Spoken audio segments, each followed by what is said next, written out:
Before now, I kind of knew what I wanted to talk about, but today has been really quite interesting and inspiring in many ways, particularly to talk about Good Begun. Now, I'm not quite sure what I want to say. That actually feels like good teaching, so thank you very much. What I was going to say was that this is a typically tricksy question of Rachel's, what is good teaching? The question came through and I thought, well, what do we mean by good? And then what do we mean by teaching?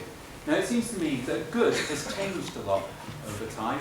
We've heard a lot about what people think good is and what good teaching is today, and Vicky Gunn and Malcolm Press have both expressed their view.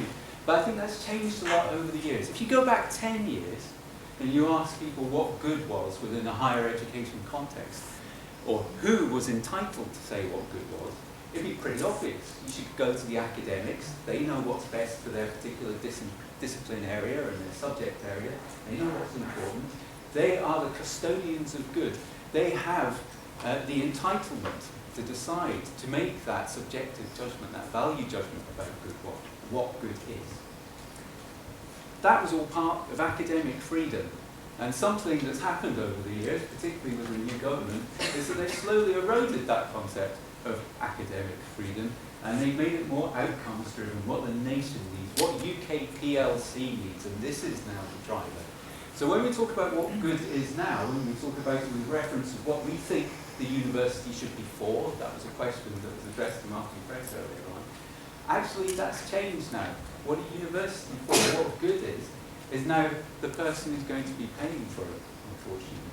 So there's been a change within the sector overall.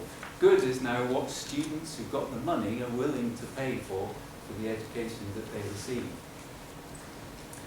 Unfortunately, that doesn't sound too good for us. But it is a great opportunity, I think, because what we know is good is something that we can influence and convince our students is good for them. And it's something where I think if we opened up the debate with our students, we should be able to convince them that the methods and approaches that we got, maybe not the lectures that we adopt, is actually the right way that they should undertake their education. Now, what's good teaching? Well, when I was thinking about that particular question, I asked myself a different question. What's good food? So I thought about good food. You could come around to my place and I can make you the most delicious bowl of Brussels sprouts that you've ever had in your entire life. But if I served you that bowl on a dirty plate, whilst you were sitting on a rotten log in the middle of an ocean in a fantastic, perfect storm, it would cease being good food, despite being good food. It might be delicious, it might be nutritious, it might put hairs on your chest, and it might stop there being starving people in China, however that works exactly. But it isn't intrinsically good food. What makes good food and good teaching good is the overall context of everything else that wraps around it. And I think when we talk about good teaching, we often talk about teaching, but actually teaching is only a component of something else. It's actually good learning or a good experience as judged from the student's perspective.